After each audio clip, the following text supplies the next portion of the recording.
সুপ্রিয় দর্শক, আসসালামু আলাইকুম। নিউজ 24 এর আজকের সর্বশেষ সংবাদে আপনাদেরকে স্বাগতম। প্রথমেই জানিয়ে দিচ্ছি সংবাদ শিরোনাম। ঢাকায় কবরে মাহমুদুর নয় হারিস চৌধুরীর ডিএনএ রিপোর্ট।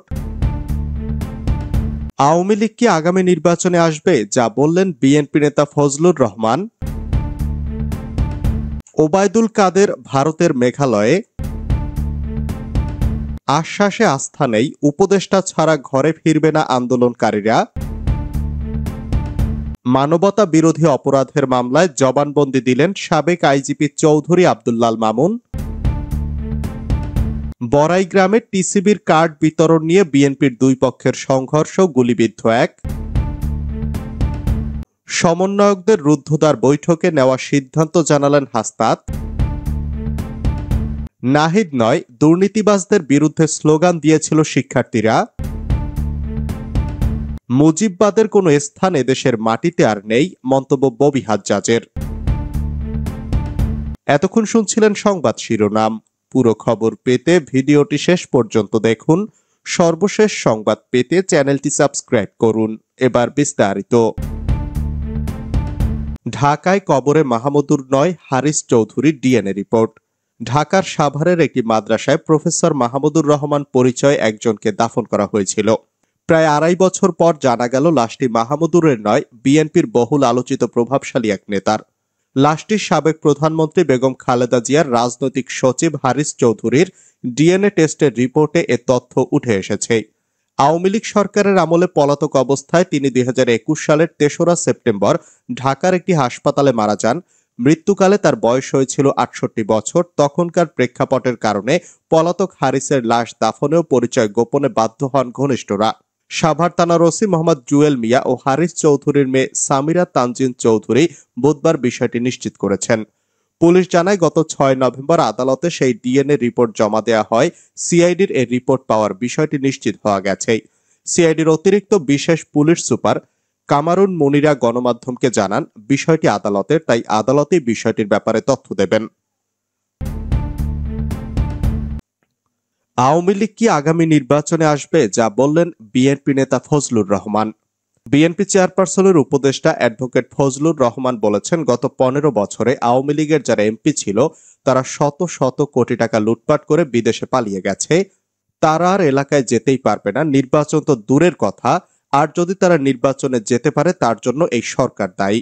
কারণ হচ্ছে তাদের বিচার করছে না এই সরকার। এতদিন লাগে কেন তাদের বিরুদ্ধে ব্যবস্থা নিতে? শত শত মামলা হওয়া সত্ত্বেও কেন তাদের গ্রেফতার করা হচ্ছে না? সম্প্রতি যুগান্তরকে দেওয়া একান্ত সাক্ষাৎকারে এসব কথা বলেন বর্ষিয়ান এই রাজনীতিবিদ। তিনি বলেন, অন্তর্বর্তী সরকার ফেল করুক, আমি এটা চাই না। এই সরকার একটি কারণেই ফেল করতে পারে, সেটি হচ্ছে তার মেয়াদ যদি দীর্ঘায়িত করতে চায়। আমি মনে করি তাহলেই ফেল করার সম্ভাবনা আছে। অ্যাডভোকেট ফজলুর রহমান বলেন, ইউনূস সাহেব যদি দীর্ঘদিন ক্ষমতায় থাকতে চান তাহলে আমার কোনো আপত্তি নেই, তবে অন্তর্বর্তী সরকার হিসাবে নয়, অন্যভাবে থাকতে হবে। আগে বলতে হবে কতদিন ক্ষমতায় থাকতে চান, সেটা স্পষ্ট করতে হবে। আমি মনে করি ডক্টর ইউনূসের মতো দেশে প্রধানমন্ত্রী থাকা বাংলাদেশের জন্য গর্বের। ওবায়দুল কাদের ভারতের মেঘালয়ে। আওয়ামী লীগের সাধারণ সম্পাদক ওবায়দুল কাদের দেশ ত্যাগ করেছেন। ক্ষমতাচ্যুতির ৩ মাস পর চলতি মাসের প্রথম সপ্তাহে সিলেটের সীমান্ত দিয়ে ভারতের মেঘালয়ে পালিয়ে যেতে সক্ষম হয়েছেন তিনি। এখনো তিনি সেখানেই আছেন বলে নির্ভরযোগ্য একাধিক সূত্র দেশ রূপান্তরকে নিশ্চিত করেছে। পালিয়ে গিয়ে দেশটিতে আশ্রয় নেওয়া আওয়ামী লীগের একাধিক কেন্দ্রীয় নেতাও দেশ রূপান্তরকে বলেন ওবায়দুল কাদের মেঘালয়ে আছেন। কোটা বিরোধী ছাত্র আন্দোলনের মুখে ক্ষমতা ছাড়তে বাধ্য হওয়া আওয়ামী লীগের বিভিন্ন পর্যায়ের নেতারা পালিয়ে যাওয়ার সুযোগ পেলেও ৩ মাসের বেশি সময় দেশের নানা জায়গায় পালিয়ে থাকতে হয়েছে ওবায়দুল কাদেরকে।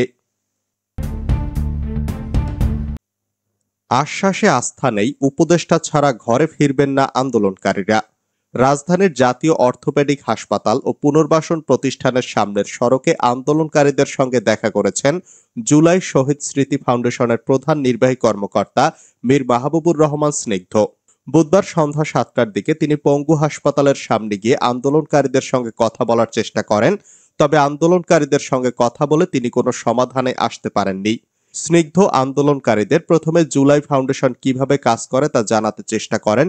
পরে বলেন, আপনারা আন্দোলন করছেন, যতক্ষণ দরকার আমি থাকব। আন্দোলনকারীরা তখন অন্তর্বর্তী সরকারের উপদেষ্টাদের ঘটনাস্থলে আসতে বলেন।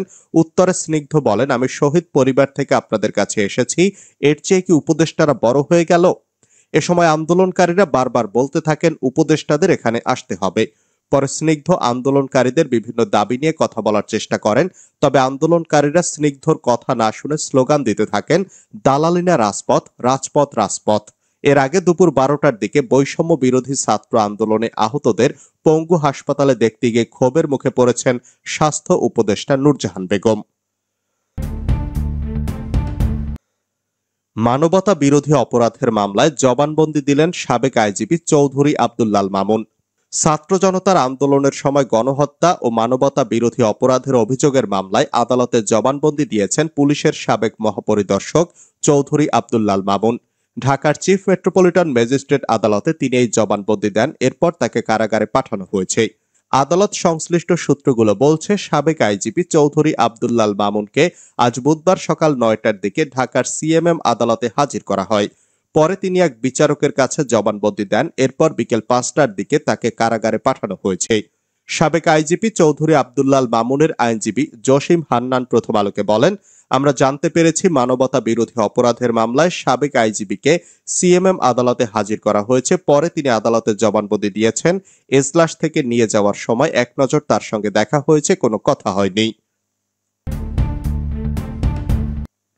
বড়াইগ্রামে টিসিবির কার্ড বিতরণ নিয়ে বিএনপির দুই পক্ষের সংঘর্ষ, গুলিবিদ্ধ এক।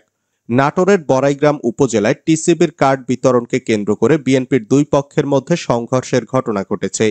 আজ বুধবার দুপুরে উপজেলার গোপালপুর ইউনিয়নের রাজাপুর এলাকায় এ ঘটনা ঘটে। এ ঘটনায় রুবেল হোসেন নামের এক বিএনপি কর্মী গুলিবিদ্ধ হয়েছেন। রুবেলকে উদ্ধার করে বনপাড়ায় একটি ক্লিনিকে ভর্তি করা হয়েছে। গোপালপুর ইউনিয়ন পরিষদের চেয়ারম্যান আবু বকর সিদ্দিক বলেন, এবারের টিসিবি কার্ড উপজেলা বিএনপির যুগ্ম আহ্বায়ক শামসুল আলম ও জামায়াতের নেতাদের পক্ষ থেকে বিতরণ করা হচ্ছে।